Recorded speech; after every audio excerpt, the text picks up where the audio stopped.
Hello everybody and welcome back to another video review here on the Jurassic Park Podcast YouTube channel. I am Brad Jost, the host of the Jurassic Park Podcast, and today we're going to be looking at the SAVAGE STRIKE TAPEJARA. So as you guys probably know, I haven't really picked up many of the flying creatures here. You know, I've never been a huge fan of those when it comes to displaying them. I haven't really loved the coloring on a lot of them. They just kind of bore me for the most part, outside of the Dimorphodons. I love the Dimorphodons. I think they look fantastic. So maybe that's why I love this thing, is because it's weird, it's wacky, it is very goofy looking, but I love it. So with some of these newer items like the Dimetrodon and now the Tapejara, they have this very goofy look to them that is not very natural when it comes to dinosaurs or flying reptiles here, but that doesn't matter to me. You know, I am never one to really care all that much if they're anatomically correct or have the right amount of toes or claws or whatever you want to say. I don't really care about that stuff. I just want something that looks fun, looks cool, looks good in a display, and this does it for me. So taking a look at this thing in the box, as I always say, these dinosaurs really look great against this Dino Rivals logo and the color scheme and everything. You have the T-Rex versus the Triceratops down there with Owen, as always, wondering what's up. And then you got the Dino Rivals logo, the Jurassic World logo, the T-Rex logo back there. Looks fantastic. And over here on the side, you get a look at the wing flapping action that is included on this SAVAGE STRIKE dinosaur. Well, you know, not a dinosaur, but whatever. Moving on here to the back, actually, we get a look down on the bottom at some of the other SAVAGE STRIKE dinosaurs. You have the Velociraptor, the Dimetrodon, the Monolophosaurus, and the Styracosaurus. We also can notice the collector's card in there. Doesn't look like it's that great to take in the battle, but we'll take a look later. You can see the graphics up here for the collector's card. This is a Jurassic World Facts app creature, and so make sure to scan something on this, maybe on the belly, I don't really know. We'll see, or no, you know, it's probably on the wings. They're usually on the wings. But yeah, make sure to scan that to add it to your collection. And looking at the image here, I think this looks pretty spot on. Some of them tend to look a little different than the actual creature on the or in the packaging, but this one really represents it pretty well. You can see the wing flapping action right here. You just press that button on the back. So why don't we just go ahead and dive right in. So here we have the collector's card, and man, I love that artwork. It looks really cool. These things can be hit or miss. They're not always too great, but I do love this one. But as far as the attack abilities and everything are concerned, the strength on this is not very good. It's a 2. The speed is a 7, so not too bad there. The intelligence is very low at a 2, and the aggression is a 4. So yeah, not all that great there, all adding up to be 15. So yeah, I don't know if you want to take this in the battle. Maybe match it up wisely against your foe there, but on its own, maybe against a bigger dinosaur, maybe not so much.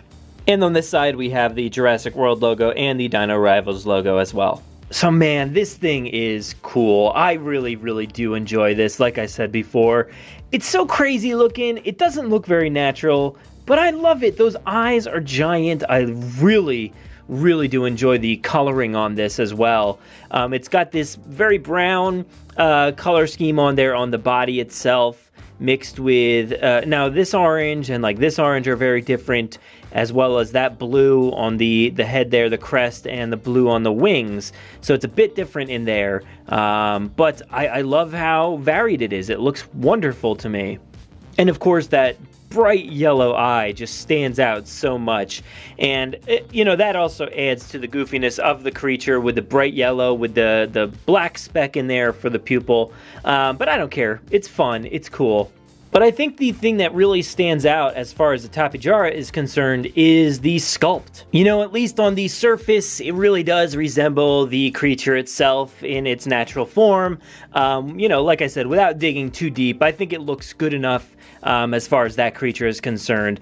And this color scheme is something that if you Google Tapejara, this is popping up. So Mattel probably copied this somewhere along the lines. I don't think they were the first to come up with this color scheme, but it looks good, so I'm not going to fault anybody because it's perfect. I love it. But like I said, this sculpt is so good. You do get a lot of raised patterning here on the back. Each wing is super veiny looking, so it actually looks pretty lifelike in there. The crest itself has so much going on. There's all these different ribbing in here, whether it's this part that goes across to the nose. You actually see a giant nostril in there.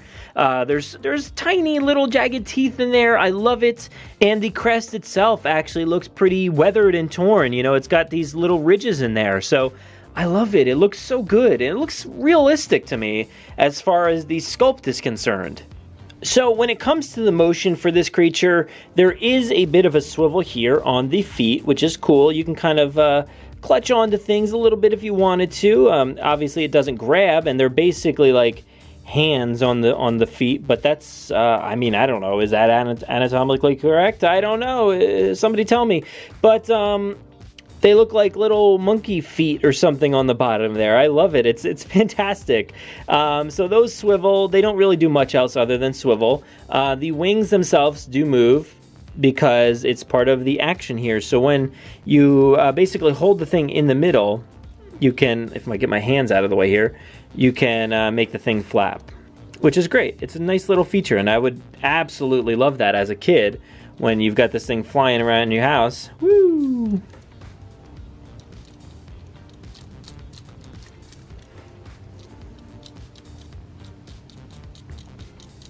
It's great. It's perfect. It's a lot of fun. I think that's a very playable toy right there. And then as far as the head is concerned, it does swivel and kind of rotate a little bit just to get a good position there. So that's not bad. And the mouth itself does open and close. They're very good. And that's it. I mean, it kind of just twists and turns, but it goes all the way around. I don't know if it flies like that at all. It's kind of creepy, but you could do it. But there you go. That's about it for the motion. But man, I can't get over how cool the coloring is on this thing. I just absolutely love it. It might be, and I know I say this kind of thing all the time, but it might be my favorite coloring outside of maybe the Suchomimus, the original Suchomimus. And here I wanted to showcase it against a lot of different items. So we have one of the other items here, the Savage Strike items. We have the Styracosaurus. We have the Pachyrhinosaurus, otherwise known as the Sinoceratops. We have that Suchomimus back there that I just love so much. And we have this dude. So it's pretty good size, I think, in comparison to a lot of these other ones. It kind of nicely swoops in there. That's a good size for it. I think it's great. I can't pick him up. I wish I could. You know what would be really cool as far as a toy is concerned? If there was some sort of magnet, you know, inside of the feet that it could just kind of brush along another guy with a magnet in his back and he could just pick it up and tear away. Now that would be pretty cool. Hopefully we'll get something like that down the road. That would be awesome. But yeah, I think it matches up pretty well against the rest of them. But there you have it. That is our look at one of the Savage Strike items, the Tapejara here from Mattel with the Dino Rivals toy line. I love it. I think it's fantastic. I know some may struggle with the unrealistic aspect of this dinosaur or creature here, but I think it's fun. You should have fun with this thing. Enjoy it because it's just plain cool. So everybody out there, let me know what you think of this toy. Do you love it? Do you hate it? Do you wish it was something else? Do you like that color scheme? Do you not? Let me know. I'd love to know. So tell me in the comments below. I'd love to hear. So if you want to find more from us, go to JurassicParkPodcast.com to find all of our articles, episodes, everything else that we have going on over there. Make sure to download the podcast, subscribe on Apple Podcasts, Google Podcasts, and Spotify. You can listen to us there as well. Follow us on Twitter at Jurassic Park Pod, Instagram and Facebook at Jurassic Park Podcast. And here on YouTube, make sure to subscribe, hit the notification bell to receive any kind of updates when we go live, when we put up a premiere, all that good stuff. We'd love to hear from you. Make sure to share all our videos around. Tell everybody about the Jurassic Park Podcast. Thank you so much for watching this video, and enjoy.